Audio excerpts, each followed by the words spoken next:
കടന്നിരിക്കുന്ന ഈ സായസന്ധ്യയിൽ നിങ്ങളെല്ലാവരെയും വീണ്ടും വരുന്നവരായ ക്രിസ്തുവിൻ്റെ ധന്യനാമത്തിൽ അഭിവാദ്യം ചെയ്യട്ടെ. ഒരു നിമിഷം നമുക്ക് നമ്മുടെ കണ്ണുകളെ അടയ്ക്കാം, ശിരസ്സുകളെ നിർമ്മിക്കാം. ഞങ്ങളെ അത്യധികമായി സ്നേഹിക്കുന്നവനായ കാരുണ്യവനായ ദൈവമായ കർത്താവേ, ഈ സായാഹ്ന സമയത്ത് എൻ്റെ ആലയത്തിലേക്ക് കടന്നു വരുവാനും നിന്റെ സന്നദ്ധിയിൽ ഒന്നു ചേരുവാനും നിന്റെ പരിണതിനാമത്തെ വാഴ്ത്തി സ്തുതിക്കുവാനുമായിട്ട് നീ ഞങ്ങൾക്ക് ഒരു അവസരം തന്നതിനായിട്ട് ഞങ്ങൾ നന്ദിയോടെ സ്തുതി കരയുന്നു കർത്താവേ. ഇന്നത്തെ ദിവസം പ്രഭാതത്തിൽ ഉറക്കമെഴുന്നേറ്റ അനേകം ആളുകൾ ഈ സായാഹ്ന സമയം കാണുവാൻ കഴിയാതെ ഈ ഭൂമിയിൽ നിന്നും എടുക്കപ്പെട്ടുവല്ലോ. കർത്താവെ, പെട്ടെന്നുള്ള ഒരു മരണത്തിന് വിട്ടുകൊടുക്കാതെ ഈ നിമിഷം വരെ ഞങ്ങളെ പരിപാലിച്ചതായ എൻ്റെ അളവില്ലാത്തതായ കരുണയ്ക്ക് കൃപയ്ക്കുമായ എനിക്ക് ഞങ്ങൾ നന്ദി പറയുന്നു. കർത്താവെ, വിശുദ്ധ ബലിയിൽ സംബന്ധിക്കുവാനായി കർത്താവിനെ നിരത്തിരി ശരീരക്തങ്ങളാവുന്ന പാപപരിഹാരമായ തീക്കട്ടകൾ അപ്പവീനുകളുടെ രൂപത്തിൽ സ്വീകരിക്കുവാനായി കർത്താവെ, ദൈവം വിളിച്ചിരിക്കുന്ന ആലയങ്ങളായി ഓരോ ദൈവാലയങ്ങളായി മാറുവാനായി ഞങ്ങളെ നീ അനുവദിച്ചതിനായി എനിക്ക് ഞങ്ങൾ നന്ദി പറയുന്നു. കർത്താവെ, ഞങ്ങളോട് കരുണയായിരിക്കണമേ. കർത്താവെ, നിന്റെ നാമത്തിൽ ഞങ്ങൾ കൂടി വരുമ്പോൾ കർത്താവെ, നിന്റെ വചനം പങ്കുവെച്ച് കൊടുക്കുവാനായി ബലഹീനനായ എന്നെ നീ അനുവദിക്കണമേ.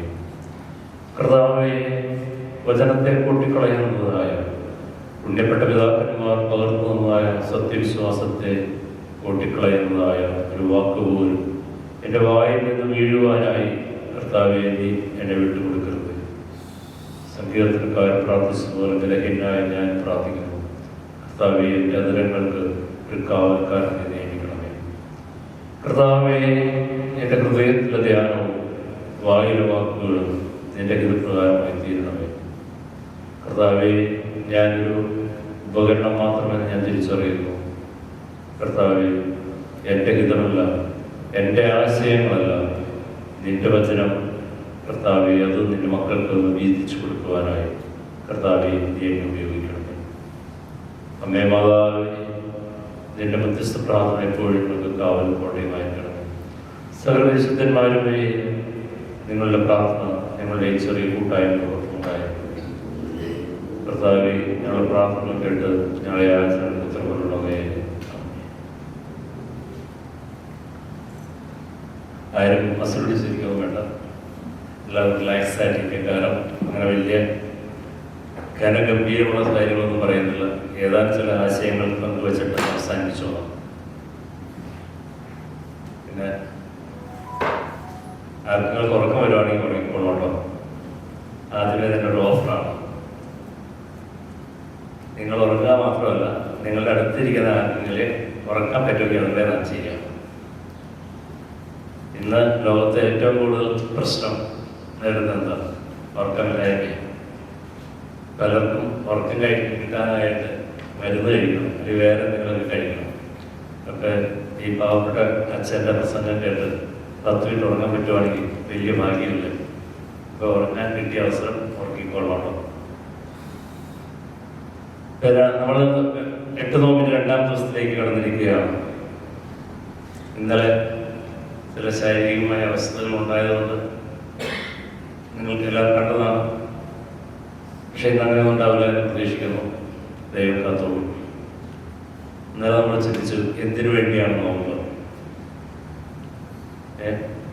സാത്താനോട് അതെ ശക്തികളോട് പോരാടാനായിട്ടുള്ള ഏറ്റവും വലിയ ആയുധം. ഓക്കെ, ഇന്ന് ഞാനൊരു ചോദ്യം ചോദിച്ചോട്ടെ. എന്തിനു വേണ്ടിയാണ് ഈ മധ്യസ്ഥം? പരിശുദ്ധ അമ്മയും ഇപ്പൊ 8 നോമ്പ് എന്ന് പറഞ്ഞാൽ അമ്മയുടെ ബഹുമതിക്കുള്ള നോമ്പാണല്ലോ. അമ്മയും അതുപോലെയുള്ള മറ്റു വിശുദ്ധന്മാരൊക്കെ എന്തിനാണ്?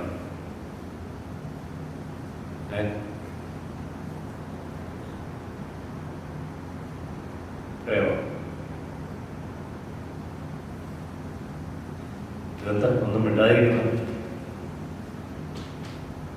പ്രിയമുള്ളവരെ, നമ്മളെല്ലാവരും യാത്ര ചെയ്യുന്നവരാണ് കാറിൽ. കാരണം നമ്മൾ എങ്ങോട്ടേക്കാണ് പോകുന്നത്, നമ്മൾ ഡെസ്റ്റിനേഷൻ നമ്മൾ മാപ്പിൽ സെറ്റ് ചെയ്യും അല്ലേ. അത് കഴിഞ്ഞിട്ട് ആ മാപ്പ്, ഗൂഗിൾ മാപ്പ് പറയുന്നത് പോലെ turn right, turn left, go straight. നമ്മുടെ നാട്ടിലൊക്കെയാണ് സൈൻ ബോർഡ്സ് ഉണ്ട്, ഇവിടെയാണ് സൈൻ ബോർഡ്സ് അല്ലേ.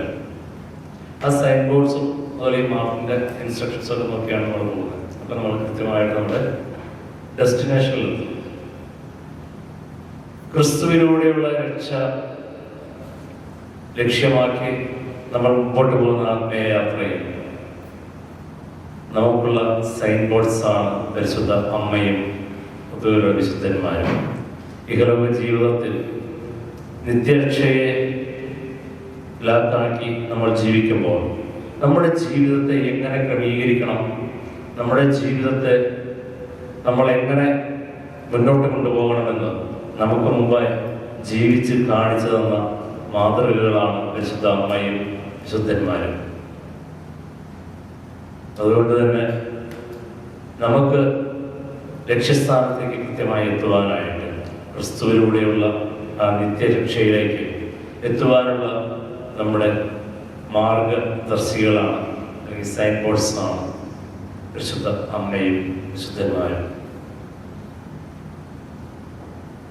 ആ മധ്യസ്ഥന്മാരിൽ അല്ലെങ്കിൽ വിശുദ്ധന്മാരിൽ പ്രധാനമായ ഒരു സ്ഥാനം വഹിക്കുന്ന ഒരു വ്യക്തിയാണ് വിശുദ്ധ അമ്മ. ആ അമ്മയ്ക്ക് അങ്ങനെ പ്രധാനപ്പെട്ട ഒരു സ്ഥാനം ലഭിക്കുന്നതിന് കാരണമായിട്ട് നമ്മൾ ഇന്നലെ ചില കാര്യങ്ങൾ ചിന്തിച്ചു.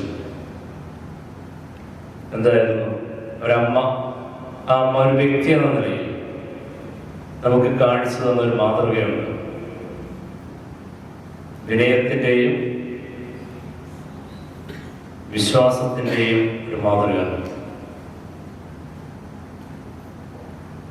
ദൈവസന്നിധിയിലുള്ള ഒരു പൂർണ്ണമായ സമർപ്പണം, അത് എന്തായിരിക്കണമെന്ന് പരിശുദ്ധ അമ്മ തന്റെ ജീവിതത്തിലൂടെ കാണിച്ചു.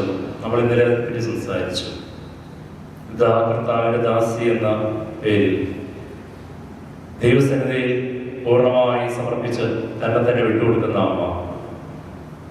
അതുപോലെ തന്നെ അമ്മയുടെ വിശ്വാസ സ്ഥിരത, കാൽവരിയും കുരിശുവരെയും ആ പീഡനങ്ങളെല്ലാം കണ്ടപ്പോഴും അതെല്ലാം തന്റെ മുമ്പിൽ തന്റെ മകൻ അനുഭവിക്കുന്നതായ ആ പീഡനങ്ങളെല്ലാം കാണുമ്പോഴും ഇത് ദൈവഹിതമാണ് എന്ന് തിരിച്ചറിഞ്ഞ് തന്റെ വിശ്വാസത്തിൽ ഉറച്ചു നിന്നതായ ആ വിശ്വാസ സ്ഥിരത.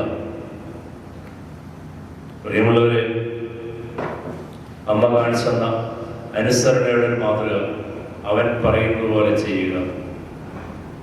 ദൈവത്തിന്റെ കൽപ്പനയ്ക്ക്, ദൈവത്തിന്റെ ആ ദൂതിന് പൂർണ്ണമായി വിധേയപ്പെട്ട് അതിനനുസരണപ്പെട്ട് സ്വന്തം ജീവിതത്തിലൂടെ ആ അമ്മ കാണിച്ചു തന്ന മാതൃക നമ്മുടെ ജീവിതത്തിൽ പ്രാവർത്തികമാക്കുവാനായിട്ട് നമുക്ക് സാധിക്കട്ടെ. ഇന്ന് നമ്മൾ ആ അമ്മയുടെ ജീവിതത്തെ ആസ്പദമാക്കി വേറൊരു ഡയമെൻഷനിലാണ് നമ്മൾ ചിന്തിക്കുന്നത്. അമ്മ നമ്മുടെ വിശ്വാസ ജീവിതത്തിൽ, വ്യക്തിപരമായിട്ടല്ലാതെ ഒരു സാമൂഹികമായ ജീവിതത്തിൽ അമ്മ എങ്ങനെയാണ് നമുക്ക് മാതൃകയാവുന്നത്? സുറിയാനി സഭയുടെ പ്രാർത്ഥനയ്ക്ക് ഒരു പ്രത്യേകതയുണ്ട്. ശ്രദ്ധിച്ചിട്ടുണ്ടോ? എവിടെയെങ്കിലും ഞാൻ എനിക്ക് വേണ്ടി പ്രാർത്ഥിക്കാറുണ്ടോ? നിങ്ങൾ ചൊല്ലുന്ന പ്രാർത്ഥന എവിടെയെങ്കിലും എനിക്ക് വേണ്ടി എന്നൊരു വാക്കുണ്ടോ? അല്ലെങ്കിൽ എന്നോട് കരുണ ചെയ്യുന്നത്? ഒറ്റയ്ക്ക് പ്രാർത്ഥിക്കുകയാണെങ്കിലും വിശ്വാസ പ്രമാണങ്ങൾ ഞങ്ങൾ വിശ്വസിക്കുന്നു അല്ലേ?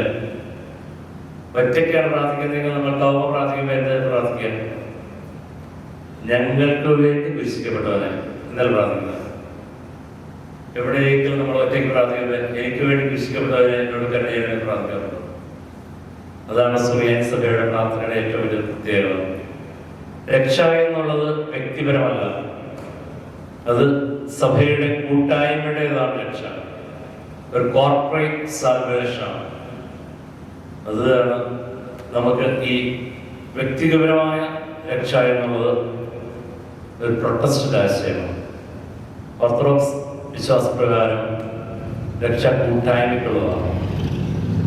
അതിന് ഏറ്റവും നല്ലൊരു മാതൃകയാണ് പരിശുദ്ധ അമ്മ നമ്മെ കാണിച്ചു തന്നിട്ടുള്ളത്.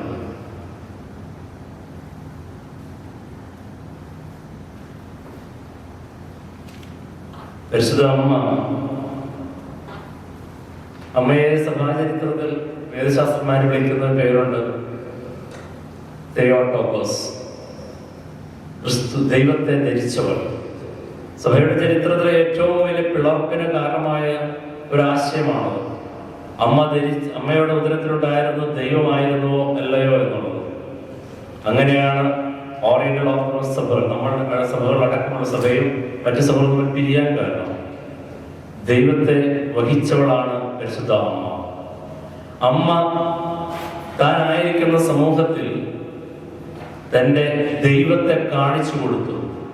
ദൈവത്തെ തൻ്റെ ഉദരത്തിൽ വഹിക്കുമ്പോൾ തന്നെ മറ്റുള്ളവർക്ക് ദൈവത്തെ അറിയുവാനായിട്ട് പരിശുദ്ധ അമ്മ കാരണമായി. പ്രിയമുള്ളവരെ, ഞാനും നിങ്ങളും വിശുദ്ധ കുർബാനയാകുന്ന തിരുശരീര രക്തങ്ങളാകുന്ന വിശുദ്ധ കുർബാനകൾ സ്വീകരിച്ച് ദൈവത്തെ ധരിച്ചവരാണ്. നമ്മൾ ദൈവാലയങ്ങളാണ്. ഞാൻ നിങ്ങളോട് ചോദിക്കട്ടെ, ഈ 8 നോമ്പ് ആചരിക്കുന്ന ഈ സമയത്ത് നമ്മൾക്ക് ദൈവത്തെ, ക്രിസ്തുവിനെ മറ്റുള്ളവർക്ക് കാണിച്ചു കൊടുക്കാൻ സാധിക്കുന്നുണ്ടോ? പരിശുദ്ധ അമ്മ ക്രിസ്തുവിനെ കാണിച്ചു കൊടുത്തു. ക്രിസ്തുവിന്റെ സാമീപ്യം മറ്റുള്ളവർക്ക് അറിയിച്ചു കൊടുത്തു. നമ്മുടെ ജീവിതത്തിലും നമ്മൾ നമ്മുടെ വാക്കുകൾ കൊണ്ട്, പ്രവർത്തികൾ കൊണ്ട്, നമ്മുടെ ജീവിതം കൊണ്ട് മറ്റുള്ളവർക്ക് ക്രിസ്തുവിനെ ലഭ്യമാക്കുവാൻ, ക്രിസ്തുവിന്റെ സാക്ഷികളാകുവാനായിട്ട് നമുക്ക് സാധിക്കണം. സാക്ഷ്യമുള്ള ഒരു ജീവിതം നയിക്കുന്നവരായിട്ട്, വെറും സാങ്കേതികമായിട്ട് പല ക്രിസ്ത്യാനികളാവാതെ യഥാർത്ഥ ക്രിസ്ത്യാനികളായിട്ട് ക്രിസ്തുവിനെ മറ്റുള്ളവർക്ക് കാണിച്ചു കൊടുക്കുന്ന, ജീവിക്കുന്ന യഥാർത്ഥ സാക്ഷ്യമുള്ള ക്രിസ്ത്യാനികളായി ജീവിക്കാൻ നമുക്ക് സാധിക്കണം. അമ്മ കാണിച്ചത് മാതൃകയാണ്. ലൂക്കോസിന്റെ സുവിശേഷം 1-ാം അധ്യായം 31-ാം വാക്യം, കന്യക ഗർഭം ധരിച്ചു. അവൻ ഗർഭം ധരിച്ചത് ദൈവത്തെയായിരുന്നു. അവളുടെ ഉദരത്തിൽ ദൈവമുണ്ടായിരുന്നപ്പോൾ അവളുടെ സാമീപ്യം മറ്റുള്ളവർക്ക് ദൈവാനുഭവമുള്ളതായി. ഈ 8 നോമ്പ് നമ്മളെ ചിന്തിപ്പിക്കേണ്ടതാണ്. ഞാൻ ഒരു ക്രിസ്ത്യാനിയാണെന്ന് മറ്റുള്ളവർ പറയുമോ? എൻ്റെ വാക്കുകൾ കേട്ടാൽ, എൻ്റെ പ്രവൃത്തികൾ കണ്ടാൽ ക്രിസ്തുവിനെ മറ്റുള്ളവർക്ക് കാണാൻ സാധിക്കുമോ? അല്ലെങ്കിൽ നമ്മുടെ ഈ നോമ്പൊക്കെ വെറും ആചാരങ്ങളായി തീരില്ലേ? മറ്റുള്ളവർക്ക് നമ്മുടെ ജീവിതത്തിലൂടെ ക്രിസ്തുവിനെ കാണിച്ചു കൊടുക്കുവാനായിട്ട് നമുക്ക് സാധിക്കണം. ഗലാത്യർക്ക് എഴുതിയ ലേഖനം 4-ാം അധ്യായം 4-ാം വാക്യം ഒന്ന് വായിക്കാമോ? ബൈബിളുണ്ടോ? ഗലാത്യർക്ക് എഴുതിയ ലേഖനം 4-ാം അധ്യായം 4-ാം വാക്യം.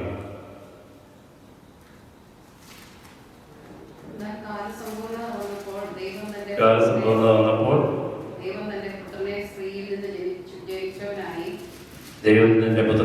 നിന്ന് ജനിച്ചവനായി, ന്യായപ്രമാണത്തിന് കീഴിൽ ജനിച്ചവനായി,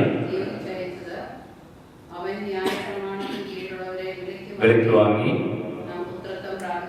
നാം പുത്രത്വം പ്രാപിക്കേണ്ടതിനാണ്. ഈ പുത്രത്വം നമുക്ക് ലഭിച്ചപ്പോഴാണ് ക്രിസ്തുവിന്റെ സഹോദരന്മാരായവൻ, പിതാവാം ദൈവത്തിന്റെ പുത്രനാവാൻ ആ ഒരു ആക്റ്റീവായിട്ടുള്ള സാൽവേഷൻ. അതാണ് ക്രൈസ്തവ വിശ്വാസത്തിന്റെ ഏറ്റവും മനോഹരമായ ഒരു ദർശനം. സൃഷ്ടാവ് സൃഷ്ടിയുടെ രക്ഷയ്ക്ക് വേണ്ടി സജീവമായിട്ട് ഇടപെടുന്നതായ ഒരു രക്ഷാകര പദ്ധതി. അവിടെ ദൈവം മാറി നിൽക്കുകയില്ല, ദൈവം നമ്മോട് കൂടെ. ആ ദൈവം നമ്മോട് കൂടെ വരുവാനായിട്ട് ഒരു മീഡിയമായിരുന്നു പരിശുദ്ധ അമ്മ. ആ പുത്രത്വം നമുക്ക് ലഭിക്കുന്നവിടെയാണ് വിശുദ്ധ മാമോദീസായുടെ ആ വലിയ കൂദാശയിലൂടെ. വിശുദ്ധ മാമോദീസായുടെ കൂദാശയിലൂടെ നമുക്ക് ഈ പുത്രത്വം ലഭിച്ചുവെങ്കിൽ അത് നമ്മുടെ ജീവിതത്തിൽ ഇന്ന് ഏതൊരവസ്ഥയിലാണ്? നമ്മൾ മാമോദീസ മുങ്ങി വിശുദ്ധ മൂടുവാനാൽ അഭിഷേകം ചെയ്യപ്പെട്ട് ക്രിസ്തുവിന്റെ സഹോദരൻ സഹോദരിയുമായി, അല്ലെങ്കിൽ പിതാവാം ദൈവത്തിന്റെ പുത്രത്വം സ്വീകരിച്ചവരായി നമ്മളെ പരിശുദ്ധ സഭ മാറ്റുമ്പോൾ പിന്നീട് നമ്മുടെ ജീവിതത്തിൽ അത് നിലനിർത്തുവാൻ നമുക്ക് സാധിച്ചിട്ടുണ്ടോ? ഈ 8 നോമ്പ് ആ ഒരു സ്വയം പരിശോധനയ്ക്കായിട്ട് ഇടയാവണം. പിതാവാം ദൈവത്തിന്റെ പുത്രത്വം എന്നിലുണ്ടോ? ആ പുത്രത്വം നമുക്ക് ലഭിക്കുവാൻ വേണ്ടി ആണ് പരിശുദ്ധ അമ്മയെ ദൈവം തിരഞ്ഞെടുത്തത്. പ്രിയമുള്ളവരെ, മാതാവ് ദൈവത്തെ വഹിച്ചവളായിരുന്നുവെങ്കിൽ നമ്മുടെ ജീവിതത്തിലൂടെ, നമ്മുടെ വാക്കുകളിലൂടെ, നമ്മുടെ പ്രവൃത്തിയിലൂടെ മറ്റുള്ളവർക്ക് ദൈവത്തെ കാണിച്ചു കൊടുക്കുവാനായിട്ട് നമുക്ക് സാധിക്കണം. ഞാൻ ഇന്നലെ പറഞ്ഞു, വടക്കൻ പറവൂർ പള്ളിയിൽ കബറടങ്ങിയിരിക്കുന്ന പരിശുദ്ധനായ അബ്ദുൽ ജലീൽ ഗ്രിഗോറിയസ് ബാബ മലങ്കരയിലേക്ക് വന്നപ്പോൾ മലങ്കരയിലുള്ള സുറിയാനിക്കാർ ക്രിസ്ത്യാനികൾ കണ്ടാൽ തിരിച്ചറിയാമായിരുന്നു. അവരുടെ മുഖത്ത് തേജസ് ഉണ്ടായിരുന്നു, ദൈവിക തേജസ്. വിശുദ്ധ മൂറോന്റെ തേജസ് അവരുടെ മുഖത്തുണ്ടായിരുന്നു. നമ്മുടെ അപ്പനപ്പൂപ്പന്മാരുടെ കാര്യം പറയുന്നത്. ഇന്ന് നമ്മളെ കണ്ടാൽ തേജസ് ഉണ്ടോ?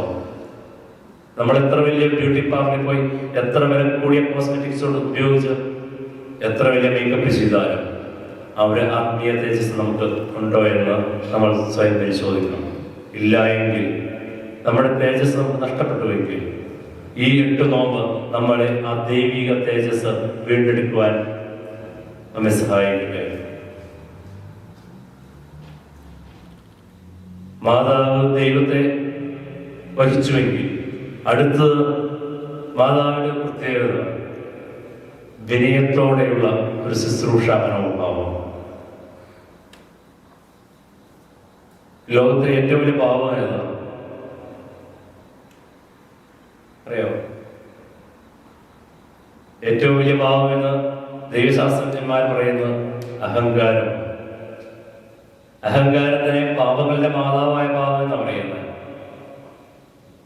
ദൈവസന്നിധിയിൽ ദൈവത്തെ സ്തുതിച്ചുകൊണ്ടിരുന്ന മാലഹമാർ അവരുടെ ഉള്ളിൽ അഹങ്കാരം ഉണ്ടായപ്പോൾ, തങ്ങൾക്ക് ദൈവത്തെ പോലെ ആവണമെന്നൊക്കെ തോന്നിയപ്പോൾ അവിടുന്ന് വീഴുന്ന വീഴ്ചയുടെ ഫലമാണ് ഇന്ന് നമ്മളെല്ലാവരും അനുഭവിക്കുന്നത്. അഹങ്കാരമാണ് ഏറ്റവും വലിയ പാപം. അഹങ്കാരമുണ്ടെങ്കിൽ നമുക്ക് നമ്മുടെ വീഴ്ചകളെയോ നമ്മുടെ കുറവുകളെയോ നമ്മുടെ തെറ്റുകളെയോ തിരിച്ചറിയാൻ കഴിയില്ല. നമ്മുടെ സഭയിലൊരു പിതാവുണ്ട്, പക്കോമിയസ്. എനിക്ക് ഏറെ ഇഷ്ടമുള്ളൊരു പിതാവാണ്. അദ്ദേഹം ഈ തയ്യാറാക്കാർ ഒന്നിച്ച് താമസിക്കുന്ന ആ ഒരു തയ്യാറ പ്രസ്ഥാനത്തിന്റെ ഉപജ്ഞാതാവാണ്. അദ്ദേഹം ഒരു ദിവസം തന്റെ ദയറായിലേക്ക് പോവാണ് മരുഭൂമിയിൽ. അങ്ങനെ പോകുന്ന സമയത്ത് ചുറ്റും കുറെ ആളുകൾ കൂടി ഇതാ ദൈവത്തിന്റെ ദാസൻ, ഇതാ ദൈവത്തിന്റെ ദാസൻ എന്ന് ആർത്തു വിളിക്കാൻ തുടങ്ങി. നമ്മളൊക്കെയാണ് എന്ത് ചെയ്യും? ഇപ്പൊ ഞാനിവിടെ പള്ളിയുടെ ഇവിടെ നിൽക്കുക, അത് ഏറ്റവും വലിയ പിടിക്കലാണ് എന്നൊക്കെ പറഞ്ഞാൽ സന്തോഷമാണ്. അപ്പൊ ഞാൻ ചോദിച്ചോട്ടെ, കുഴപ്പമില്ല, ഓക്കെ എന്ന് തോളത്തോട്ടെ. കാരണം നാളെ തിരുമേനിയുടെ മുമ്പിൽ വിളിക്കാൻ ഇത് പറയണം, എന്നാലേ എന്തെങ്കിലും മെച്ചമുള്ളൂ. തിരുമേനിയുടെ മുമ്പിൽ വെച്ച് ഇതിങ്ങനെ പറഞ്ഞു കഴിഞ്ഞാൽ പിന്നെ ഞാൻ ഓക്കെ എന്ന് പറഞ്ഞ് സൂചിപ്പിച്ചത്. കാരണം നാളെ ബാവയുടെ മുമ്പിൽ പറയണം. ഈ പക്കോമിയസ് പിതാവ് ഇത് കേട്ട് കഴിഞ്ഞപ്പോ അദ്ദേഹം നേരെ നിലത്തോട്ട് കവിന്ന് വീണു, ഏങ്കലടിച്ച് തുരോടിക്കാൻ തുടങ്ങി. എന്നിട്ട് അദ്ദേഹം തൻ്റെ പാപങ്ങളെ, തൻ്റെ കുറവുകളെ ഓർത്ത് കണ്ണുനീരോട് ദൈവസന്നിധിയിൽ പ്രാർത്ഥിച്ചു. എന്നിട്ട് തന്നെ പറ്റി നല്ല കാര്യങ്ങൾ പറഞ്ഞ് അവരോട് പറഞ്ഞു, എൻ്റെ ഉള്ളിൽ അഹങ്കാരത്തിന്റെ വിത്ത് വിതയ്ക്കാൻ നോക്കണ്ട. പ്രിയമുള്ളവരെ, അഹങ്കാരം നമ്മുടെ ജീവിതത്തിന്റെ താളത്തെ തെറ്റി. Pride goes before the fall. അവിടെയാണ് വിശുദ്ധ അമ്മ കാണിച്ചെന്നൊരു മാതൃക.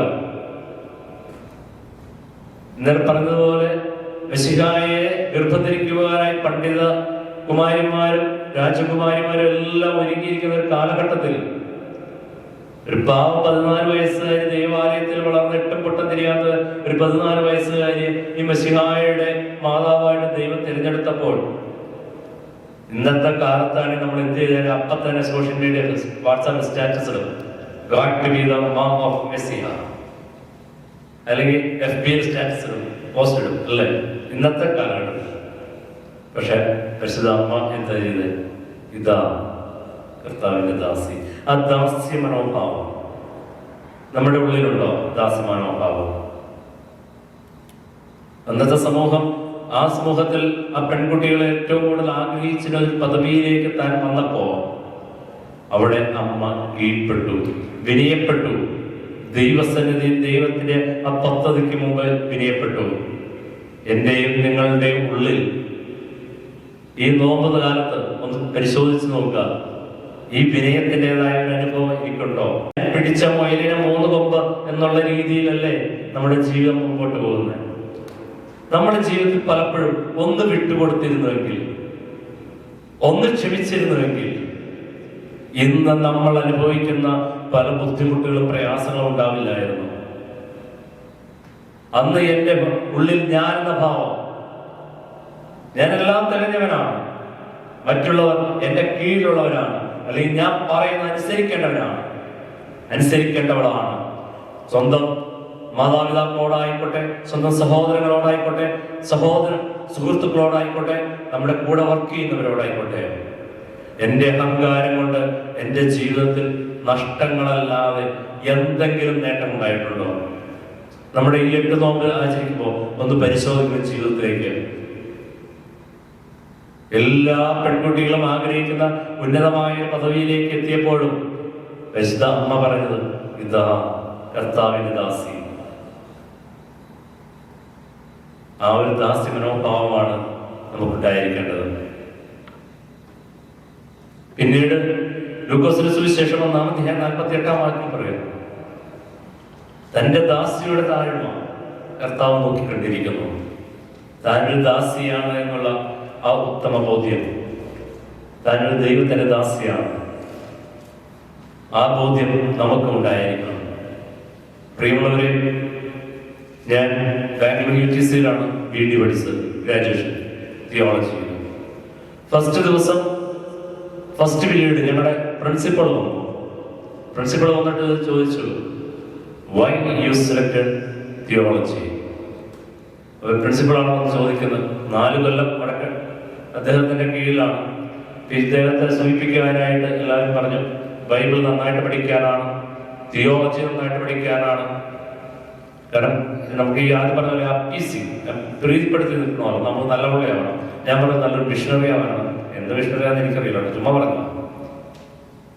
അപ്പൊ അദ്ദേഹം പറഞ്ഞു, okay, UTC is not the place for you. You can go back. നിങ്ങൾ ഈ പറഞ്ഞ ഇതൊന്നിനും ഉള്ള സ്ഥലമല്ല ഇത്, നിങ്ങൾക്ക് തിരിച്ചു പോകാം.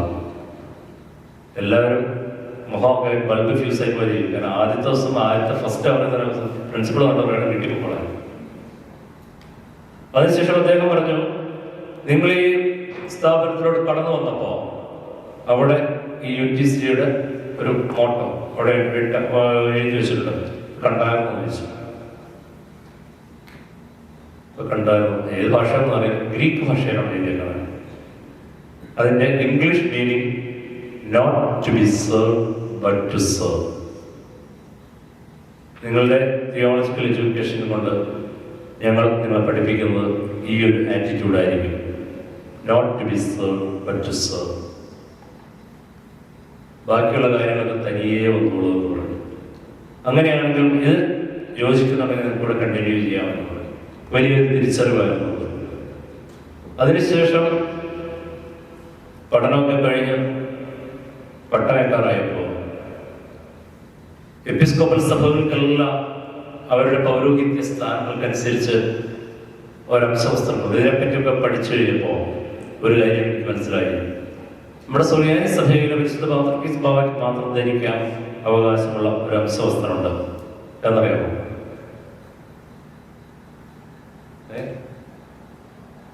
വിശുദ്ധ പാത്രീസ് ബാവ വിശുദ്ധ കുർബാന അർപ്പിക്കുമ്പോൾ അതിന് ഫോട്ടോയോ വീഡിയോയോ കണ്ടു കഴിഞ്ഞാൽ നിങ്ങൾ ശ്രദ്ധിച്ചു കാണാം, ഇവിടെ ഇടക്കെട്ടില് ഒരു ഡയമണ്ട് ഷേപ്പിൽ ഒരു അംശവസ്ത്രം ഉണ്ടായിരിക്കും. അതിൻ്റെ പേര് ചക്രം എന്നാണ്.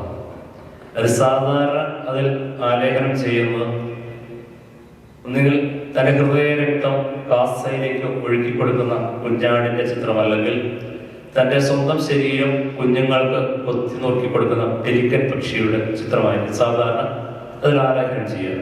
അതായത് വിശ്വാസത്തിന് വേണ്ടി ജീവത്യാഗം ചെയ്യാൻ തയ്യാറായത്. അതാണ് ഷീൽഡ്, അതാണ് ചക്രയുടെ അർത്ഥം. പരിശുദ്ധ പാത്രീസ് ബാവയ്ക്ക് മാത്രമാണത് ധരിക്കാൻ അവകാശം, അധികാരമുള്ളത്. ഈ ചക്രം ധരിക്കുക എന്ന പാത്രീസ് ബാവ പോലും, പത്രോസിന്റെ പിൻഗാമി പോലും ഏറ്റവും ആദ്യം ധരിക്കുന്ന ഒരു അംശവസ്ത്രമുണ്ട്, അറിയോ? ഏറ്റവും ആദ്യം ധരിക്കുന്നത്. ഇന്ന് വിശുദ്ധ കുർബാനയിൽ നമ്മുടെ ഈ പള്ളിയിലെ മദ്ബഹായിൽ അംശവസ്ത്രം ധരിച്ച പിള്ളേരുണ്ടായിരുന്നു. ശുശ്രൂഷ കുപ്പായം. ശുശ്രൂഷ കുപ്പായത്തിന് മുകളിലോട്ടാണ് വിശുദ്ധ പാത്രിക്കീസ് ബാബ പോലും മറ്റുള്ള അംശവസ്ത്രങ്ങൾ ധരിക്കുന്നത്.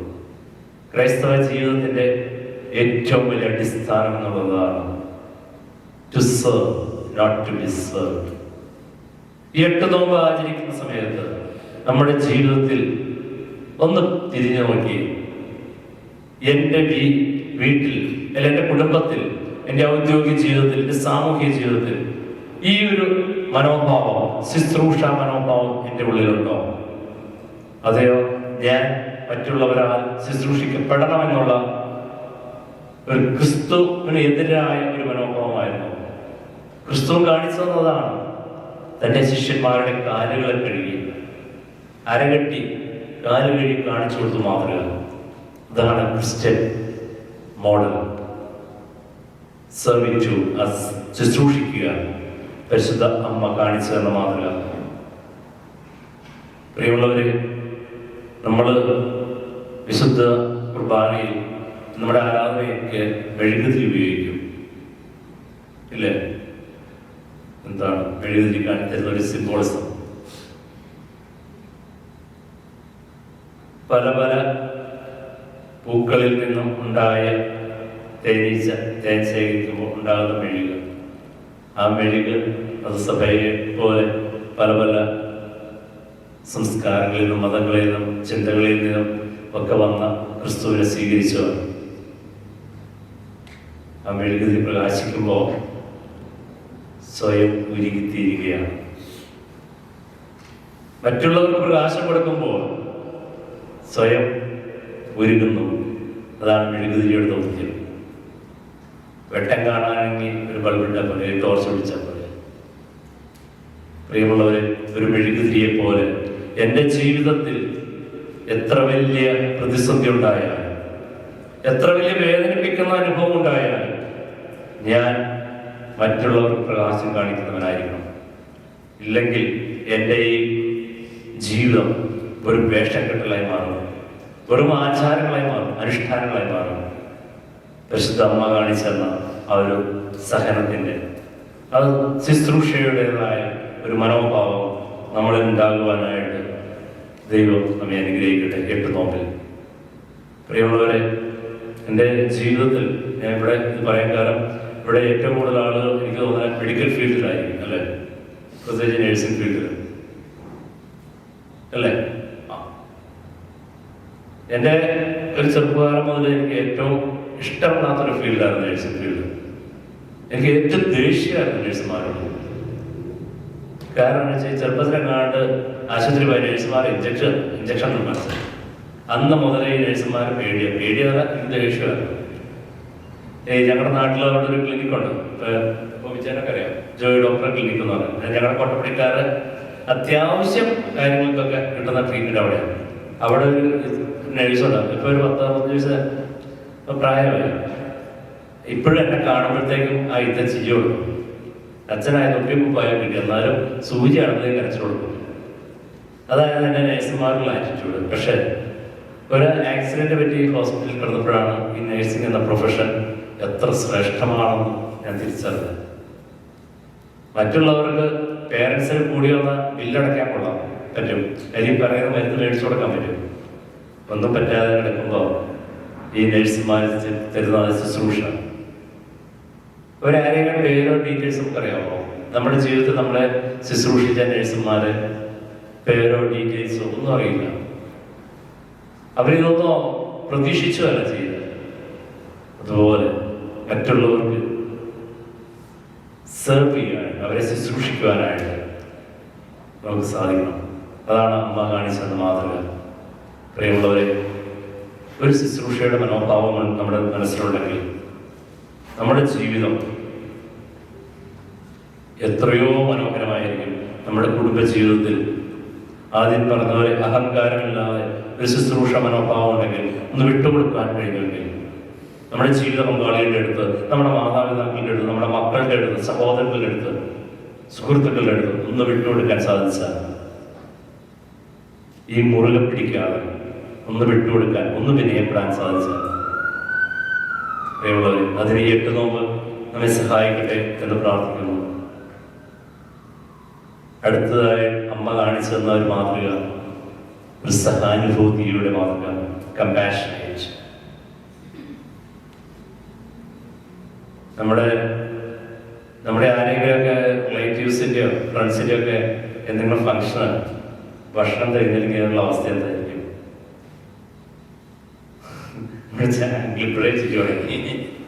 ഏറ്റവും സന്തോഷം നമുക്കായിരിക്കും. നമ്മുടെ ഏതെങ്കിലും റിലേറ്റീവിന്റെ കല്യാണത്തിന് ഇപ്പൊ ഇറച്ചി തികഞ്ഞില്ല, മീൻ തികഞ്ഞില്ല, ചോറ് തികഞ്ഞില്ല, നമുക്ക് നല്ല സന്തോഷമായിരിക്കും. നമ്മൾ നാട്ടുകാരുടെ മുഴുവൻ അപ്പത്തിന് വിളിച്ചോക്കെ കണ്ടില്ല, ആ കല്യാണം ആൾക്കാരെ മുഴുവൻ വിളിച്ചു, അങ്ങനെ ഭക്ഷണമില്ല. എന്തിനാ നമ്മളെല്ലാവരും ക്രിറ്റിസൈസ് എല്ലാവരും അറിയിക്കും അല്ലേ? നമ്മുടെ സഹോദരങ്ങളുടെ അല്ലെങ്കിൽ നമ്മുടെ കൂട്ടുകാരുടെ കുറവുകൾ വരുമ്പോൾ യഥാർത്ഥത്തിൽ നമുക്ക് ഉള്ളിൻ്റെ ഉള്ളിൽ സന്തോഷമല്ല. പുറമെ നമ്മൾ അഭിനയിക്കും, അയ്യോ കഴിഞ്ഞില്ല അല്ലേ, അങ്ങനെ തന്നെ വേണോടാ, നാണം കിട്ടല്ലോ വരാൻ. പക്ഷെ പരിശുദ്ധ അമ്മ കാണിച്ചതൊരു മാതൃകയുണ്ട്. കാനായിലെ കല്യാണത്തിന് അവിടെ വീതി തികയാതെ വന്നപ്പോൾ ആ കുറവ് എൻ്റെ കുറവാണ് എന്നുള്ള ഒരു ബോധ്യത്തിൽ അവിടെ അമ്മ ഇടപെടുക മാത്രമല്ല, അതിന് ഒരു സൊല്യൂഷൻ ഉണ്ടാക്കി കൊടുത്തു. പരിശുദ്ധ അമ്മയോടുള്ള ബഹുമാനത്തെ പ്രതി 8 നോമ്പ് ആചരിക്കുന്ന നിങ്ങളോട് ഞാനൊരു കാര്യം ചോദിച്ചോട്ടെ. നിങ്ങളുടെ സഹോദരങ്ങളുടെ കുറവുകളിൽ, നിങ്ങളുടെ സുഹൃത്തുക്കളുടെ കുറവുകളിൽ നിങ്ങൾക്ക് അമ്മ കാണിച്ചെന്ന മാതൃക പിന്തുടരാൻ സാധിക്കുന്നുണ്ടോ? അതെയോ അവരുടെ കുറവുകളെ നിങ്ങൾ ആഘോഷമാക്കുകയാണ് ചെയ്യാറ്? സാമ്പത്തികമായ കുറവുകളായിരിക്കാം, ശാരീരികമായ രോഗങ്ങളായിരിക്കാം, അല്ലെങ്കിൽ ഔദ്യോഗിക മേഖലയിലുള്ള എന്തെങ്കിലും കുറവുകളായിരിക്കാം. പ്രിയമുള്ളവരെ, നിന്റെ സഹോദരന്റെ വീഴ്ചയിൽ, നിന്റെ സഹോദരന്റെ കുറവിൽ നീ സന്തോഷിക്കുകയാണെങ്കിൽ ദയവ് ചെയ്ത് പരിശുദ്ധ അമ്മയോടുള്ള മധ്യസ്ഥ പ്രാർത്ഥന നടത്തരുത്. കാരണം സ്വന്തം സഹോദരന്റെ കുറവുകളെ സന്തോഷിക്കുമ്പോൾ, സ്വന്തം സഹോദരന്റെ കുറവുകളെ ആഘോഷിച്ചിട്ട് പരിശുദ്ധ അമ്മയുടെ മധ്യസ്ഥ പ്രാർത്ഥന നടത്തിയാൽ അമ്മയെ വെറും ഒരു മധ്യസ്ഥ തൊഴിലാളിയാക്കുകയാണ് നിങ്ങളല്ല ഞാനും. കാനായിലെ അമ്മയ്ക്ക് ഒരു കുറവുണ്ടായിരുന്നില്ല. കല്യാണം വിളിച്ചു, കല്യാണം ചെന്ന ഭക്ഷണം കഴിച്ച് പോരാ. പക്ഷേ അവരുടെ കുറവ് എൻ്റെ കുറവാണ്, അത് എന്നെയും ബാധിക്കുന്നു എന്ന് ഉള്ള ബോധ്യത്തിൽ അവിടെ അവർക്ക് പരിഹാരമുണ്ടായി. ഞാനൊന്ന് ചോദിച്ചോട്ടെ, ഇവിടെ എത്ര 53 ഫാമിലി ഉണ്ടല്ലേ? 53 ഫാമിലിയോളം ഈ ബർഗൻഫീൽഡ് പള്ളിയിലുണ്ട്. ഒരേ അപ്പത്തിൽ നിന്നും ഒരേ പാസയിൽ നിന്നും ഭക്ഷിക്കുകയും പാനം ചെയ്യുന്നവരാണ്. ഇവിടെ വിശുദ്ധ കുർബാന അർപ്പിക്കുമ്പോൾ ബഹുമാനപ്പെട്ട ജോയിച്ചൻ ഓരോ ഫാമിലിക്ക് വേണ്ടി പ്രത്യേകം അമ്മയുടെയും കാസ ക്രമീകരിക്കുന്നില്ല. ഒരേ കാസ, ഒരേ വിലാസയിൽ നിന്നും. ആ ഒരു ബോധ്യം നമ്മുടെ ജീവിതത്തിലുണ്ടോ? ഒരേ കുടുംബത്തിൽ ഇത് എൻ്റെ അപ്പനാണ്, എൻ്റെ അമ്മയാണ്, എൻ്റെ മകളാണ്, മകനാണ്, എൻ്റെ സഹോദരനാണെന്നുള്ള ഒരു ബോധ്യത്തിൽ നമ്മുടെ കുടുംബത്തെ മുമ്പോട്ട് കൊണ്ടുപോകാൻ നമുക്ക് സാധിക്കുന്നുണ്ടോ? ഏറ്റവും കുറഞ്ഞ പക്ഷം അവരുടെ അവസ്ഥ എന്താണെന്ന് ഒന്ന് തുറന്ന് ചോദിക്കാനെങ്കിൽ നമ്മൾ മെനക്കെടാറുണ്ടോ? നമ്മൾ നമ്മുടേതായ ലോകത്ത്, നമ്മുടേതായ ഒരു സർക്കിളിൽ നമ്മൾ മുമ്പോട്ട് പോകുമ്പോൾ എൻ്റെ ചുറ്റുമുള്ളവരുടെ അവസ്ഥ ഏറ്റവും കുറഞ്ഞ പക്ഷം അവർക്കൂടെ എന്തെങ്കിലും പ്രശ്നം വരുമ്പോൾ സാരമില്ലാണ്ടോ, ശരിയാവുണ്ടോ, പ്രാർത്ഥിക്കാട്ടോ എന്നെങ്കിലും പറയാൻ പറ്റില്ല. നമുക്കെല്ലാവരെയും സാമ്പത്തികമായിട്ടും ശാരീരികമായിട്ടും സഹായിക്കാൻ സാധിക്കില്ല, ആർക്കും പറ്റില്ല. ഏറ്റവും കുറഞ്ഞ പക്ഷം നമ്മളുടെ പരിചയത്തിൽ വേദനിക്കുന്നവരുടെ അടുത്ത് അവർക്ക് സാന്ത്വനവാക്യങ്ങൾ പറയാൻ കഴിയില്ല. ഇന്ന് രാവിലെ സന്ദർഭവശാൽ ഓർത്തപ്പോലെയായിട്ട് ഇന്ന് രാവിലെ ഒരു പള്ളിയുടെ ദേവാലയ നിർമ്മാണവുമായി ബന്ധപ്പെട്ട് അച്ഛൻ അനൗൺസ് ചെയ്തു. പ്രിയമുള്ളവരെ, അമേരിക്കയിൽ ലോകത്തെ ഏറ്റവും ആധുനികമായ സൗകര്യങ്ങളുള്ള ഈ രാജ്യത്ത് ഏറ്റവും സമ്പൽ സമൃദ്ധമായ, ഏറ്റവും എല്ലാവിധ ടെക്നോളജിയുമുള്ള ഈ നാട്ടിൽ ജീവിക്കുമ്പോൾ ഓർക്കണം, ഇതൊന്നുമില്ലാത്ത കുറേ ആളുകൾ നമ്മളെ പോലെ തന്നെ ഇതേ സഭയിൽ ഇതേ വിശ്വാസത്തിലുള്ള നമ്മുടെ സഹോദരങ്ങളുണ്ട്. ഞാനത് പറയാൻ കാരണം, എനിക്ക് പട്ടായത്തിന് ശേഷം എനിക്ക് ഏറ്റവും ആദ്യം കിട്ടിയൊരു പള്ളി ഇങ്ങനത്തെ ഒരു പള്ളിയായിരുന്നു. വനത്തിനുള്ളിൽ, നിങ്ങളെ കേട്ടിട്ടുണ്ടാവില്ല, കല്ലേരുവേട് കേട്ടിട്ടുണ്ടോ സ്ഥലം? കോതമംഗലം അപ്പുറം വനത്തിനുള്ളിൽ പെരിയാർ കടന്ന് വനത്തിനുള്ളിൽ പോകുമ്പോൾ ഇവിടെ കറണ്ടില്ല, മൊബൈൽ റേഞ്ച് ഇല്ല. ഇവിടെ കൃഷി ചെയ്താൽ ഒന്നും കിട്ടില്ല, കാരണം എല്ലാം മൃഗശല്യങ്ങളാണ്. പക്ഷെ അവരുടെ ഇടയിലും അവിശ്വാസം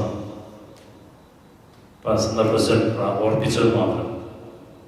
അങ്ങനെയുള്ള ആളുകളുണ്ട്. ഒരു കുർബാനയ്ക്ക് വേണ്ടി എത്രമാത്രം കഷ്ടപ്പെടുന്നുവെന്നറിയാം. അതുകൊണ്ട് നമുക്ക് ദൈവം എന്ത് തന്നിട്ടുണ്ടോ അത് എനിക്ക് മാത്രം അനുഭവിക്കാനില്ല. എനിക്ക് തന്നിരിക്കാൻ താലന്തരം അത് വിഭജിച്ചു കൊടുക്കാനാണ്, മറ്റുള്ളവർക്ക് കൂടി ഉപകാരപ്പെടാനാണ്. നിന്റെ സഹോദരന്റെ കുറവുകളെ പരിഹരിക്കുവാൻ നിനക്ക് കഴിയുന്നില്ല എങ്കിൽ ഈ നോമ്പ് നോക്കിയിട്ട് ഒരു കാര്യമില്ല. ഏറ്റവും കുറഞ്ഞ പക്ഷം അവർക്ക് മാനസികമായിട്ടെങ്കിലും നമ്മുടെ ഒരു പ്രസൻസ് അവർക്ക് അവൈലബിൾ ആവും. സ്വന്തം സഹോദരനോട് ഒന്നും മിണ്ടാതെ, സ്വന്തം ജീവിത പങ്കാളിയോട് ഒന്നും മനസ്സോർന്ന് സംസാരിക്കാതെ, സ്വന്തം മാതാപിതാക്കളോട് അല്ലെങ്കിൽ മക്കളോട് ഒന്ന് തുറന്ന് സംസാരിക്കാതെ എന്തിനു നോമ്പ് നോക്കുന്നു? നിങ്ങളൊന്ന് ആലോചിച്ച് നോക്കുക. ഞാൻ ആദ്യം പറഞ്ഞതുപോലെ ഈ ലോകത്തെ ഏറ്റവും ഉന്നതമായ ഈ രാജ്യത്ത് താമസിക്കുമ്പോൾ ഇവിടെ നിങ്ങൾ എത്തിയത് നിങ്ങളുടെ സ്വന്തം കഴിവുകൊണ്ടാണെന്ന് വിചാരിക്കുന്നുണ്ടോ? ഇന്ന് നിങ്ങൾ അനുഭവിക്കുന്നതായ സുഖസൗകര്യങ്ങൾ സ്വന്തം എടുക്കുകൊണ്ടാണ്, അല്ലെങ്കിൽ അതുകൊണ്ട് മാത്രമാണ് ചിന്തിക്കുന്നുണ്ടോ? നിങ്ങളുടെ പഠനകാലത്തേക്ക് ഒന്ന് ചിന്തിച്ചു നോക്കി. നിങ്ങളെക്കാൾ പഠിക്കാൻ എടുക്കുന്നുണ്ടായിരുന്നില്ല നിങ്ങളുടെ ക്ലാസ്സിൽ, നിങ്ങളെക്കാൾ എല്ലാ കാര്യത്തിലും ആക്റ്റീവായിട്ടുണ്ടായിരുന്നില്ലേ? പക്ഷെ അവർക്കൊന്നും കൊടുക്കാത്ത ഒരു ഭാഗ്യം, ഒരു അവസരം, ഭാഗ്യം എന്നല്ല, ഒരു അവസരം ദൈവം നിങ്ങൾക്ക് തന്നിട്ടുണ്ടെങ്കിൽ അത് നിങ്ങളുടെ സഹോദരങ്ങളുടെ കുറവുകളെ പരിഹരിക്കാൻ കൂടിയാണ്. നിങ്ങളുടെ സഹോദരങ്ങളോട് സംസാരിക്കാത്തവരുണ്ടെങ്കിൽ ഒന്ന് വിളിച്ച് സംസാരിക്കുക. എന്നാ വിശേഷം സുഹൃത്തേ? ജീവിത പങ്കാളിയോട് മിണ്ടാത്തവരുടെ ഒന്ന് തുറന്ന് സംസാരിക്കുക, മക്കളോട് തുറന്ന് സംസാരിക്കുക, മാതാപിതാക്കളോട് തുറന്ന് സംസാരിക്കുക, അവരുടെ കുറവുകൾ തിരിച്ചറിയാൻ ശ്രമിക്കുക. ഒന്നും സാധിച്ചില്ല എങ്കിലും, അവരെ സഹായിക്കാൻ സാധിച്ചില്ല എങ്കിലും സഹോദരന്റെ കുറവുകളെ ആഘോഷിക്കരുത്, സഹോദരന്റെ കുറവുകളെ സന്തോഷിക്കരുത്. അച്ഛൻ ആദ്യം പറഞ്ഞതുപോലെ നിന്റെ സഹോദരന്റെ കുറവുകളെ ആഘോഷിക്കുകയും ആ സഹോദരന്റെ കുറവുകളിൽ സന്തോഷിക്കുകയും ചെയ്യുകയാണെങ്കിൽ ദയവ് ചെയ്ത് പരിശുദ്ധ അമ്മയോടുള്ള മധ്യസ്ഥ പ്രാർത്ഥന നടത്തരുത്. അമ്മയെ വെറും ഒരു മധ്യസ്ഥ തൊഴിലാളിയാക്കരുത്. പ്രിയമുള്ളവരെ, അമ്മ അവസാനം കാണിച്ചൊരു മാതൃക, a presence of prayer, prayerful presence. പ്രാർത്ഥനയുടെ ഒരു അനുഭവമായിരുന്നു അമ്മയുടെ കൂടെയുള്ളവർക്ക്. അപ്പോസ്തല പ്രവൃത്തികൾ പ്രക്സിസ് 1-ാം അധ്യായം 14 വാക്യം ഒന്ന് വായിക്കാവോ?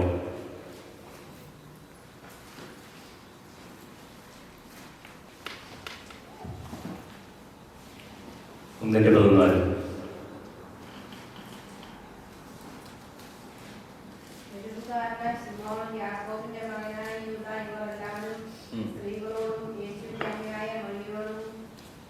യേശുവിന്റെ അമ്മയായ മറിയോടും ഒരുമനപ്പെട്ട് പ്രാർത്ഥന കഴിച്ചു കൊടുക്കുന്നു. പരിശുദ്ധ അമ്മ അവിടെ ഒരു സെൻട്രൽ പോയിന്റ് ആണ്. ആദിമസഭയിൽ കർത്താവിന്റെ സ്വർഗ്ഗാരോഹണത്തിന് ശേഷമുള്ള ആദിമസഭയിൽ സ്ലീഹന്മാർ, ആദിമസഭയിലെ വിശ്വാസികൾ അവർ പ്രാർത്ഥിക്കുമ്പോൾ പരിശുദ്ധ അമ്മ അവിടെ ഉണ്ടായിരുന്നു. അമ്മ അവരെ പ്രാർത്ഥനയിൽ സ്ഥിരപ്പെടുത്തി, അവരെ പ്രാർത്ഥനയിൽ ബലപ്പെടുത്തി. പരിശുദ്ധാത്മാവിന്റെ ആവാസം പെന്തക്കോസ്തിയിലുണ്ടായി.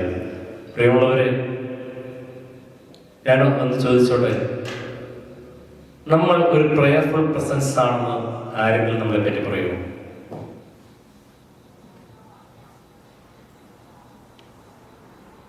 എൻ്റെ അമ്മയ്ക്ക് 85 വയസ്സായി. ആള് തീരെ വീക്കായിട്ടിരിക്കുകയാണ്. ഒരു കാർഡിയക് ഇഷ്യൂ ഒക്കെ ഉണ്ടായി. വാൽ ട്രാൻസ്പ്ലാന്റേഷൻ കഴിഞ്ഞ് ഇരിക്കുകയാണ്. കുഴപ്പമില്ല, ദൈവകൃപയാൽ സുഖമായിരിക്കുന്നു. ഇപ്പോഴും ഞാൻ സെമിനാരിൽ പോയി പഠിച്ചു, പട്ടം മേടിച്ച അച്ഛനായി. ഇപ്പോഴും എൻ്റെ അമ്മ ഞാൻ വീട്ടിൽ പോയി പ്രാർത്ഥിക്കട്ടെ. എനിക്ക് ദേഷ്യം വരും.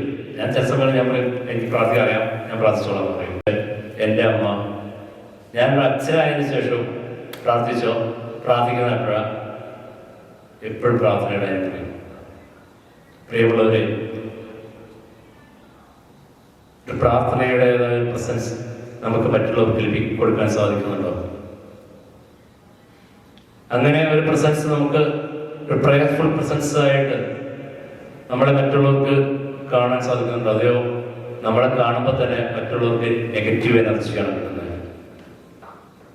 സ്വയം പരിശോധിക്കുക. ഈ 8 നോമ്പ് നോക്കുമ്പോൾ ഞാൻ പരിശുദ്ധ അമ്മയെ പോലെ മറ്റുള്ളവർക്ക് ഒരു ദൈവിക ചൈതന്യം കൊടുക്കുന്ന, അല്ലെങ്കിൽ ഒരു പോസിറ്റീവ് എനർജി കൊടുക്കുന്നതായ ഒരു പ്രസൻസ് ആണോ എൻ്റേത്? അപ്പോസ്തല പ്രവൃത്തികൾ 12-ാം അധ്യായം എനിക്ക് ഏറെ ഇഷ്ടപ്പെട്ട ഒരു കാര്യം, നമുക്ക് എല്ലാവർക്കും അറിയാവുന്ന ഒരു ഭാഗമാണ്. പത്രോസ്ലീഹ കാരാഗൃഹത്തിൽ നിന്ന് രക്ഷപ്പെട്ടു വരുന്നത്. 12-ാം അധ്യായം 5-ാം വാക്യം, സഭ ഒരുമിച്ച് പ്രാർത്ഥന കഴിച്ചുകൊണ്ടിരിക്കുന്നു. പത്രോസ്ലീഹ ആദ്യത്തെ പാത്രികീസ് ജയിലിലാണ്. സഭ ഒരുമിച്ച് പ്രാർത്ഥന കഴിച്ചുകൊണ്ടിരിക്കുമ്പോൾ അത്ഭുതകരമായിട്ട് ആ 12-ാം അധ്യായം വായിച്ചു കഴിയുമ്പോൾ അറിയാം, 3 ലെയർ സെക്യൂരിറ്റിയാണ്. ഇന്നത്തെ Z+ കാറ്റഗറി എന്നൊക്കെ പറയുന്ന പോലെ 3 ലെയർ സെക്യൂരിറ്റി ആണ് ഇവർക്ക് കൊടുത്തേക്കുന്നത്. ചങ്ങലകളൊക്കെ കഴിഞ്ഞ് ജയിലിൽ നിന്നൊക്കെ തനിയെ പുറത്തു വന്നു ഈ പ്രാർത്ഥന നടത്തിക്കൊണ്ടിരിക്കുന്ന ആ ആലയത്തിലേക്ക് പത്രോസ്ലീഹ വരുവാണ്. ആ 12-ാം അധ്യായം 14-ാം വാക്യം ഒന്ന് വായിക്കാമോ?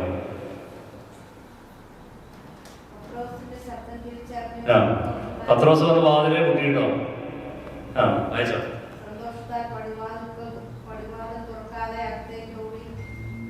അല്ല, 14-ാം വാക്യം. ശബ്ദം തിരിച്ചറിഞ്ഞ് സന്തോഷത്താൽ പടിവാതിൽ തുറക്കാതെ 13-ാം വാക്യം ഒന്ന് വായിച്ചേ. ആ പേര് വേണം. റോദ. റോദ എന്നൊരു പെൺകുട്ടിയാണ് ഈ വാതിൽ തുറക്കാൻ വരുന്നത് കേട്ടോ.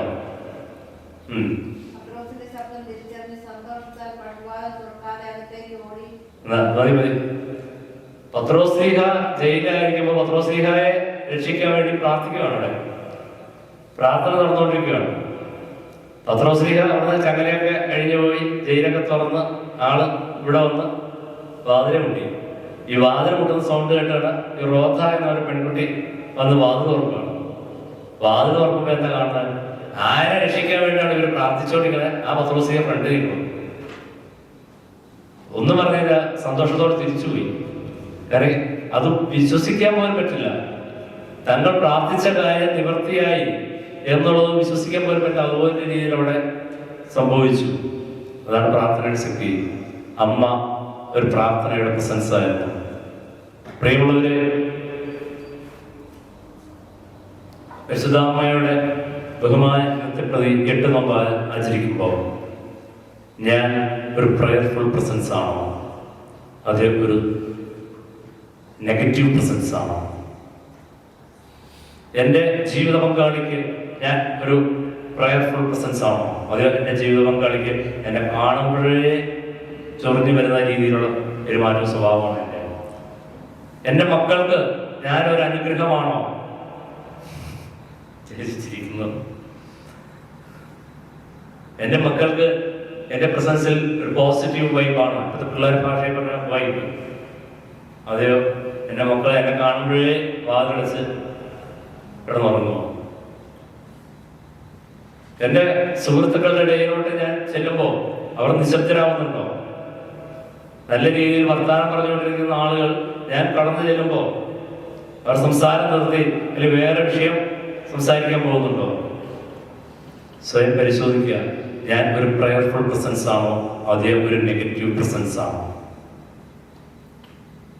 പ്രിയമുള്ളവരെ, ഈ 8 നോമ്പ് നമ്മളെ സ്വയം പരിശോധിക്കുവാനായിട്ട് നമ്മെ അനുഗ്രഹിക്കട്ടെ. മറ്റുള്ളവർക്കൊരു പോസിറ്റീവ് പ്രയർഫുൾ പ്രസൻസായി മാറുവാനായിട്ട്, മറ്റുള്ളവരെ വളർച്ചയിലേക്ക് നയിക്കുന്നവരായിട്ട്, മറ്റുള്ളവർക്ക് ആശ്വാസം നൽകുന്ന യഥാർത്ഥ ക്രൈസ്തവ ജീവിതം നയിക്കുവാനായിട്ട് നമ്മെ ദൈവം അനുഗ്രഹിക്കട്ടെ. നമുക്ക് ഈ 2 ദിവസങ്ങളിൽ പങ്കുവച്ച ആശയങ്ങൾ ഒന്നുകൂടി ഒന്ന് പരിശോധിച്ച് നോക്കാം. പ്രിയമുള്ളവരെ, വിശ്വാസത്തിന്റെ മാതൃകയായ പരിശുദ്ധ അമ്മ ഞാൻ ഇതാണോ? നമുക്ക് നമ്മുടെ കണ്ണുകളെ അടയ്ക്കാം, ശിരസ്സുകളെ നമിക്കാം. നമുക്ക് നമ്മുടെ ജീവിതത്തിലേക്ക് തന്നെ ഒന്ന് എത്തി നോക്കാം. പരിശുദ്ധ അമ്മ വിശ്വാസത്തിന്റെ മാതൃക.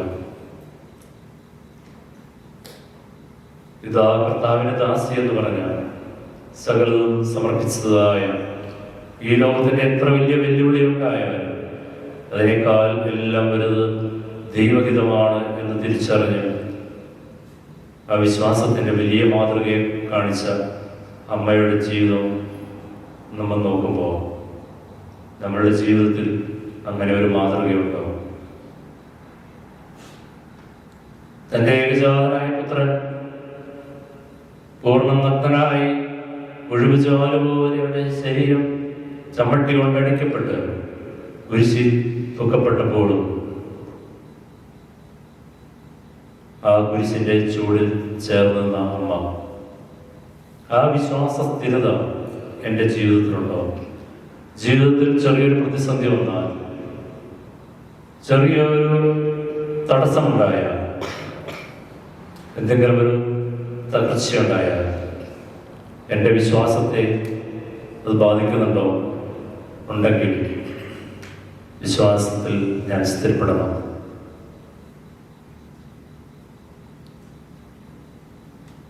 അനുസരണത്തിന്റെ മാതൃകയായ അമ്മ, അവൻ പറയുന്നത് നിങ്ങൾ ചെയ്യുമെന്ന് മറ്റുള്ളവരോട് പറഞ്ഞ് അനുസരണം കാണിച്ചു കൊടുത്ത അമ്മ, അമ്മയുടെ ബഹുമതിയെ പ്രതി 8 നോമ്പ് ആചരിക്കുമ്പോൾ എൻ്റെ ജീവിതത്തിൽ ഈ അനുസരണമുണ്ടോ? ഞാൻ അനുസരിക്കേണ്ടവരെ ഞാൻ അനുസരിക്കാറുണ്ടോ? അതോ അവരോട് മറുതിരിക്കുകയാണോ? ദൈവം എൻ്റെ ഉത്തരവാദിത്തങ്ങളിൽ നിന്നും ഞാൻ ഓരോ ഒഴിവുകൾ പറഞ്ഞ്, ഓരോ എക്സ്ക്യൂസുകൾ പറഞ്ഞ് മാറിപ്പോവുകയാണോ? ഈ 8 നോമ്പിൽ നമുക്കത് പരിശോധിക്കാം.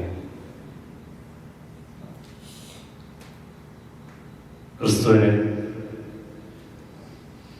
ദൈവത്തെ വഹിച്ചവളായ അമ്മ എല്ലാവർക്കും ദൈവ സാമീപ്യം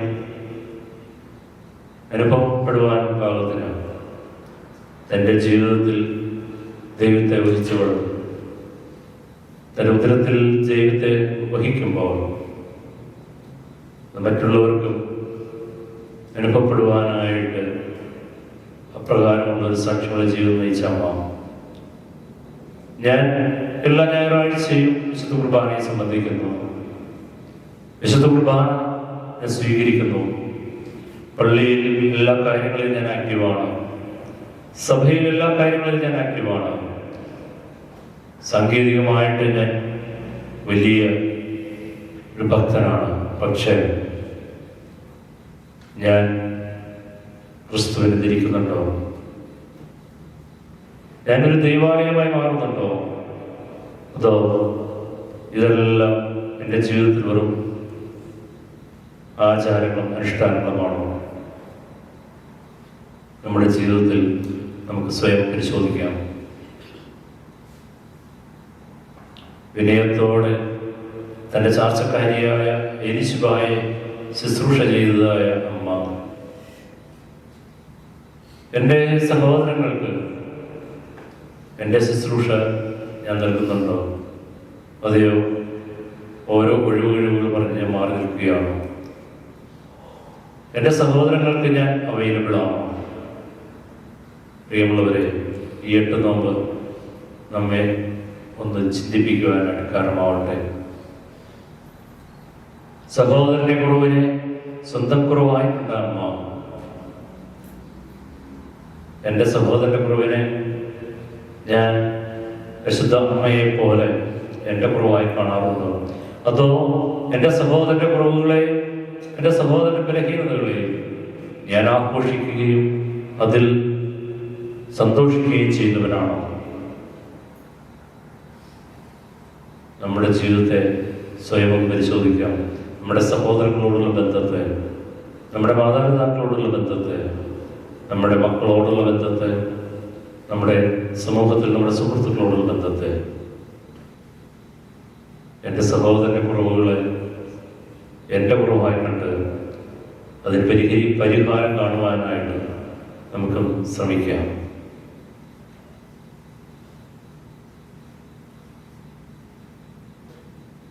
ഞാൻ പരിശുദ്ധ അമ്മയെ പോലെ ഒരു പ്രയർഫുൾ പ്രസൻസ് ആണോ, അതോ ഒരു നെഗറ്റീവ് പ്രസൻസ് ആണോ? എൻ്റെ അടുക്കൽ വരുന്നവർക്ക് എന്നിൽ നിന്നും ഒരു പ്രാർത്ഥനയുടേതായ പോസിറ്റീവായിട്ടുള്ള ഒരു അനുഭവമാണോ, അതെയോ ഒരു നെഗറ്റീവായിട്ടുള്ള അനുഭവമാണോ ഞാൻ കൊടുക്കുന്നത്? വിദ്വേഷവും വെറുപ്പും വൈരാഗ്യവും പരദൂഷണവും ഏഷണയും കുശുമ്പും അങ്ങനെയുള്ള നെഗറ്റീവായിട്ടുള്ള കാര്യങ്ങളാണോ ഞാൻ മറ്റുള്ളവർക്ക് കൊടുക്കുന്നത്? അതെയോ പരിശുദ്ധ അമ്മ മറ്റുള്ളവർക്ക് പകർന്നു നൽകിയതായ സ്നേഹത്തിൻ്റെയും കരുണയുടെയും സഹാനുഭൂതിയുടെയും അനുകമ്പയുടെയുമായ മാതൃകകളാണോ? പ്രിയമുള്ളവരെ, നമ്മുടെ ജീവിതത്തെ നമ്മൾ സ്വയം പരിശോധിക്കുമ്പോൾ ദൈവാത്മാവ് നമ്മെ വെളിപ്പെടുത്തി തരട്ടെ. നമ്മുടെ കുറ്റങ്ങളെ, നമ്മുടെ കുറവുകളെ, നമ്മുടെ വീഴ്ചകളെ, ആ കുറവുകളെല്ലാം പരിശോധിച്ച് പരിഹരിച്ച് യഥാർത്ഥ ക്രൈസ്തവ ജീവിതം നയിക്കുവാനായിട്ട് 8 നോമ്പ് നമ്മെ സഹായിക്കട്ടെ എന്ന് നമുക്ക് പ്രാർത്ഥിക്കാം. കർത്താവേ, അടിയങ്ങൾ നിന്റെ തിരുസന്നിധിയിൽ നിൽക്കുന്നു. കർത്താവേ, ഞങ്ങൾ പാപികളാണെന്ന് ഞങ്ങൾ അറിയുന്നു. ഞങ്ങളോട് കരുണ ചെയ്യണമേ. കർത്താവേ, നിന്റെ ആത്മാവിനെ ഞങ്ങളുടെ ഉള്ളിൽ പുതുതാക്കണമേ. ഞങ്ങളുടെ വീഴ്ചകളെ, ഞങ്ങളുടെ കുറവുകളെ ഞങ്ങൾക്ക് വെളിപ്പെടുത്തി തരണമേ. സ്വയം നീതീകരണമെന്ന ഏറ്റവും വലിയ ആ ദുരന്തപൂർവമായ അവസ്ഥയിലേക്ക് ഞങ്ങൾ വിട്ടുകൊടുക്കരുത്. ഞങ്ങളുടെ കുറവുകളെ, ഞങ്ങളുടെ പോരായ്മകളെ, ഇല്ലായ്മകളെ എല്ലാം നീ ഞങ്ങൾക്ക് വെളിപ്പെടുത്തി തരണമേ. അവയെ പരിഹരിക്കുന്നതിന് വേണ്ടതായ ധൈര്യം നിന്റെ പരിശുദ്ധാത്മാവിനാൽ ഞങ്ങൾക്ക് നൽകണമേ. യഥാർത്ഥ ക്രിസ്തീയ ജീവിതം നയിക്കുവാനായിട്ട്, സാക്ഷ്യമുള്ള ജീവിതം നയിക്കുവാനായിട്ട് ഞങ്ങളെ നീ അനുഗ്രഹിക്കണമേ. ഓരോ വിശുദ്ധ കുർബാന കഴിയുമ്പോഴും ഞങ്ങളുടെ പുരോഹിതൻ ഞങ്ങളോട് പറയുന്നു, നീ വിജയശ്രീബായാൽ രക്ഷിക്കപ്പെട്ടവനാണ്, രക്ഷിക്കപ്പെട്ടവളാണ്. വിശുദ്ധ മാമോദീസായുടെ റൂഷ്മയാൽ മുദ്രകുത്തപ്പെട്ടവനാണെന്ന്. ഞങ്ങളുടെ കർത്താവേ, ആ ആശീർവാദം ഞങ്ങളുടെ ജീവിതത്തിൽ പാലിക്കുവാനായി, അതൊരു അനുഭവവേദ്യമാകുവാനായി ഞങ്ങളെ നീ അനുഗ്രഹിക്കണമേ. ഞങ്ങളെ നീ എടുത്തുപയോഗിക്കണമേ. സാക്ഷ്യമുള്ള ക്രിസ്ത്യായ ജീവിതം നയിക്കുവാനായി കർത്താവെ ഞങ്ങളെ അനുഗ്രഹിക്കണമേ. നമ്മൾ പ്രാർത്ഥന കേട്ട് ഞങ്ങളെ യാതൊരു ഉത്തരം കൊള്ളണമേ. പ്രിയമുള്ളവരെ, ദൈവത്തിന് ഏറെ നന്ദിയോടെ ദൈവത്തെ ശ്രദ്ധിക്കുന്നു. ഇന്നലത്തെ പോലെ തന്നെ ഇന്നും പ്രശ്നമാകാമെന്നാണ് വിചാരിച്ചത്. പക്ഷെ ഒരുറപ്പുണ്ടായിരുന്നു, ദൈവം കാത്തോളുന്നു. അങ്ങനെ ഇത്രയും നേരം നിങ്ങളുടെ അടുത്ത് വചനം സംസാരിക്കുവാനായിട്ട്, വചനം പങ്കുവയ്ക്കുവാനായിട്ട് ദൈവം കൃപ ചെയ്തു. നന്ദിയോടെ ദൈവത്തെ സ്തുതിക്കുന്നു.